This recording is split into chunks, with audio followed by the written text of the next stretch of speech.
Hello everyone, this is Anshu और आज हम पढ़ने वाले हैं मलेरिया के बारे में।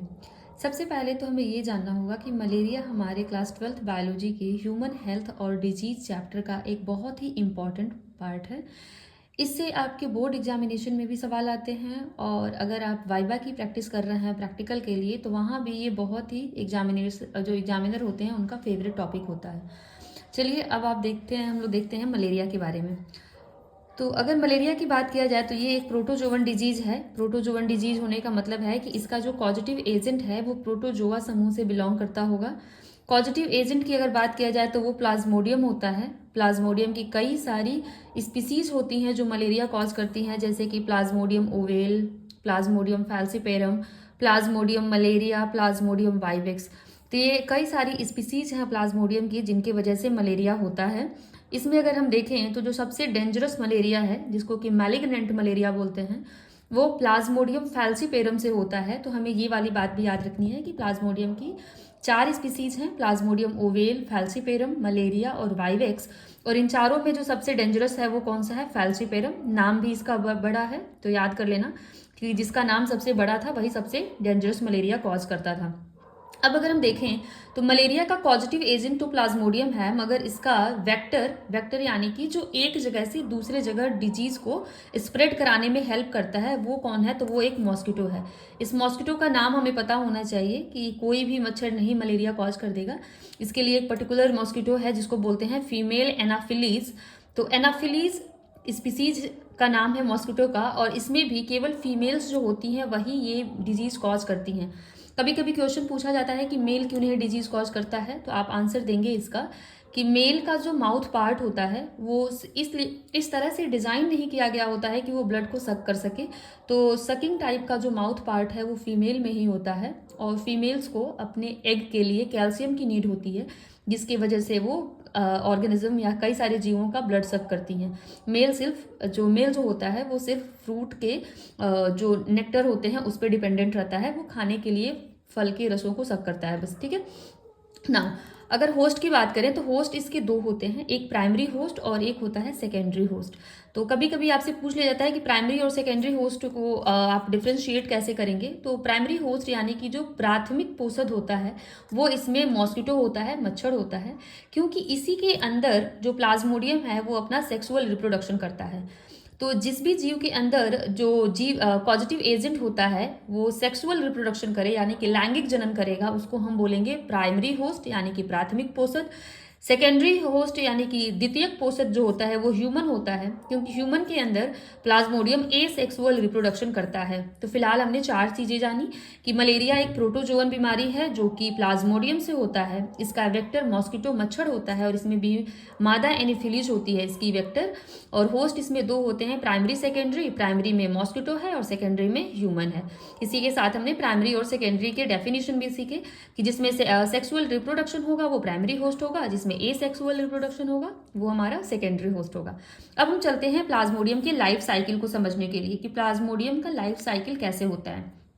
तो देखो, सबसे पहले यहाँ एक मॉस्किटो बनाया है मैंने। इस मॉस्किटो के सेलाइवरी ग्लैंड को देखना है कि सेलाइवरी ग्लैंड में इसके एक स्पोरोजॉइट प्रेजेंट होता है। स्पोरोजॉइट का मतलब क्या है कि स्पोरोजॉइट जो हमारा प्लाज्मोडियम है उसी का एक रूप होता है, जो कि अभी हम आगे समझेंगे कि स्पोरोजॉइट का फॉर्मेशन कैसे होता है। तो मच्छर के सेलाइवरी ग्लैंड में स्पोरोजॉइट प्रेजेंट होता है। जब यह मच्छर किसी ह्यूमन को काटेगा, मतलब मॉस्किटो ने मान लो किसी के हाथ पे बाइट किया, कट किया, तो क्या होगा कि आधे घंटे के अंदर ही ये जो स्पोरोजॉइट है वो ब्लड से सीधे कहाँ चला जाएगा? तो लीवर में चला जाएगा। ये लीवर मैंने बनाया है। तो सबसे पहले मच्छर ने स्पोरोजॉइट को अपने सेलाइवरी ग्लैंड से ह्यूमन की बॉडी में डाल दिया है। तो ह्यूमन के बॉडी में कौन आ रहा है? तो स्पोरोजॉइट आ रहा है, और यहाँ से ये कहाँ चला जा रहा है बेटा? लीवर में चला जा रहा है। अब लीवर में देखो क्या होता है कि लीवर की कोशिकाओं को हम हिपैटोसाइट बोलते हैं। इस हिपैटोसाइट के अंदर जब स्पोरोजॉइट आता है तो ये अपना रूप बदल लेता है, और ये अभी ऐसे पतला पतला दिखाई दे रहा था, अब इसने गोल राउंड शेप बना लिया है, और इसको हम बोलते हैं साइजोंट। तो हमें याद रखना है कि लीवर के अंदर जो स्पोरोजॉइट है वो साइजोंट का फॉर्मेशन करता है।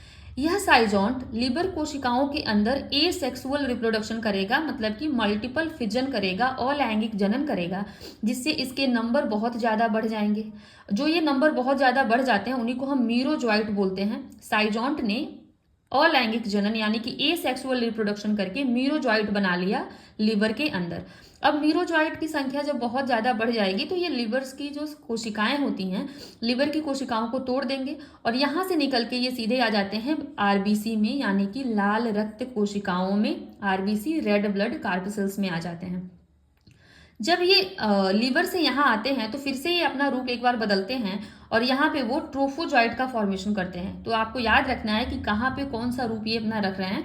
जब ये लीवर में आए थे तो स्पोरोजॉइट से साइजोंट बन गए थे और यही साइजोंट जब छोटे छोटे कई सारे टुकड़ों में विभाजित हुआ था एसेक्सुअल रिप्रोडक्शन के थ्रू, तो मीरोजॉइट बना लिया था।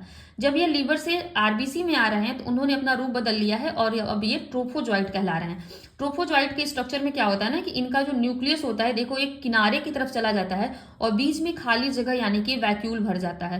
तो यही ट्रोफोजॉइट आरबीसी में बनता है। इसी ट्रोफोजॉइट को हम रिंग स्टेज भी बोलते हैं, जो कि आरबीसी में बनता है। धीरे धीरे ये जो ट्रोफोजॉइट है ये फिर से साइजोंट के जैसा एकदम राउंड शेप बना लेगा और ये साइजोंट फिर से अलैंगिक जनन यानी कि एसेक्सुअल रिप्रोडक्शन करेगा और मीरोजॉइट बना लेगा।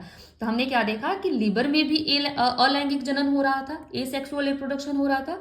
फिर जब ये लिवर से आरबीसी में आए हैं तो वहां भी ये क्या कर रहे हैं, एसेक्सुअल रिप्रोडक्शन कर रहे हैं। जब एसेक्सुअल रिप्रोडक्शन करेंगे ये तो ये अपना नंबर बढ़ा लेंगे और जैसे जैसे इनका नंबर बढ़ता जाएगा तो ये आरबीसी की जो सेल्स है ना उनको रप्चर करेंगे, उनको तोड़ेंगे। तो जब ये आरबीसी की सेल्स को तोड़ते हैं ना बेटा, तो यहाँ से एक केमिकल रिलीज होता है और उस केमिकल को हम बोलते हैं हीमोज्वाइन। और यही केमिकल की वजह से मलेरिया में जो फीवर आता है, बुखार आता है, वो इसी केमिकल की वजह से आता है जिसका नाम क्या है, हीमोज्वाइन।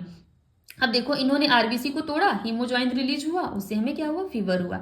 अगेन जब ये आरबीसी को तोड़ेंगे तो दूसरे आरबीसी, पास पास में ही तो आरबीसी की कोशिकाएं हैं, वो दूसरे आरबीसी में जाएंगे, वहां भी सेम काम करेंगे, साइजोंट बनाएंगे, उसमें अलैंगिक जनन कराएंगे, फिर से आरबीसी को तोड़ देंगे, तोड़ने के बाद फिर से केमिकल रिलीज कराएंगे हीमोज्वाइन, और उससे क्या होता है, मलेरिया का फीवर होता है। अब देखो, इतना करने के बाद अब ये सोचता है प्लाज्मोडियम कि अगर मैं आरबीसी को ही तोड़ता रहूंगा तो एक समय ऐसा आएगा कि ह्यूमन की डेथ हो जाएगी। तो वो भी थोड़ा सा चालाक है, वो सोचता है कि नहीं, अब बहुत हो गया आरबीसी को तोड़ना। अब वो क्या करता है कि इसी आरबीसी के अंदर अब वो गैमेटोसाइट बनाता है। गैमेटोसाइट क्या होती हैं, ऐसी सेल्स या ऐसी कोशिकाएं जो आगे जाके गैमीट का फॉर्मेशन करेंगी, ऐसी कोशिकाओं का निर्माण करता है कौन, तो ये हमारा जो यहाँ पे प्लाज्मोडियम है। तो प्लाज्मोडियम ने आरबीसी के अंदर गैमेटोसाइट बना लिया है। अब वो वेट करता है कि कोई मच्छर आके इनको काटे और इनके आरबीसी से वो इस गैमेटोसाइट को ले जाए और अपने बॉडी में इनका फर्टिलाइजेशन कराए, जिससे कि क्या हो, रिप्रोडक्शन की प्रोसेस कंप्लीट हो। अब ध्यान से देखना, मैंने यहाँ पे जो डॉटेड लाइन बनाया है वो ये बता रहा है कि यहाँ जहाँ पे मच्छर ने इनको काटा है वहां से लेकर जहाँ पे गैमेटोसाइट का फॉर्मेशन हो रहा है यहाँ तक, ये पूरा का पूरा प्रोसेस ह्यूमन बॉडी के अंदर हो रहा है। यानी कि मच्छर ने काटा, वहां से लिवर में गया, लिवर को तोड़ के लिवर में अलैंगिक जनन किया, एसेक्सुअल रिप्रोडक्शन, तोड़ के आरबीसी में आया, वहां पे भी क्या किया, एसेक्सुअल रिप्रोडक्शन, तोड़ा, फिर से आरबीसी में इसने गैमेटोसाइट बना लिया। ये पूरा का पूरा प्रोसेस में कहीं भी हमने सेक्सुअल रिप्रोडक्शन का शब्द नहीं सुना है और ना ही हमने देखा है कि कहीं पे भी सेक्सुअल रिप्रोडक्शन हो रहा है।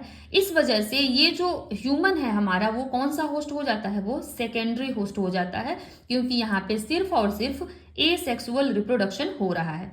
अब देखो, जब ये गैमेटोसाइट बन चुका है तो अब ये वेट कर रहा है किसी मच्छर का। अब फिर से मान लो कोई मच्छर इनको काटेगा तो ये क्या करेगा, इस गैमेटोसाइट को लेके चला जाएगा अपने गट में। गट का मतलब क्या होता है, उनका एलिमेंट्री कैनाल होता है, डाइजेस्टिव सिस्टम, जो उनका पाचन तंत्र है, उसमें ये आ जाएगा, क्योंकि ये जो ब्लड है वो उसके लिए खाना ही तो है। तो खाना कहाँ जाता है बेटा, पाचन तंत्र में जाता है। तो इस गैमेटोसाइट को वो अपने गट में लेकर आता है और इस गट में क्या होगा कि गट में इस गैमेटोसाइट से गैमीट का फॉर्मेशन होगा और इस गैमेटोसाइट से जब गैमीट बन जाएंगे तो ये फिर से गैमीट क्या करेंगे, फर्टिलाइजेशन, क्योंकि गैमीट का काम ही होता है फर्टिलाइजेशन कराना।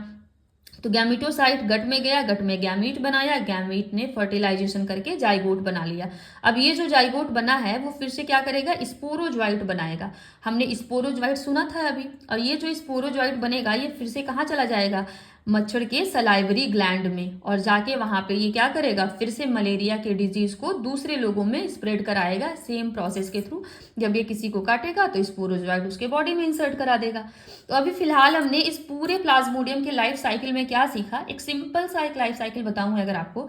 तो मच्छर के सलाइवरी ग्लैंड में स्पोरोजोइट था, स्पोरोजोइट ने काटा ह्यूमन को, वहां से स्पोरोजोइट ह्यूमन के बॉडी में गया, बॉडी से पहले लिवर में जाएगा, लिवर में साइजोंट बनाएगा, एसेक्सुअल रिप्रोडक्शन करेगा, लिवर को तोड़ देगा, फिर आरबीसी में आएगा, आरबीसी में भी एसेक्सुअल रिप्रोडक्शन करेगा, आरबीसी को तोड़ देगा, फिर हीमोजॉइन रिलीज होगा आरबीसी से, जिससे फीवर हो जाएगा।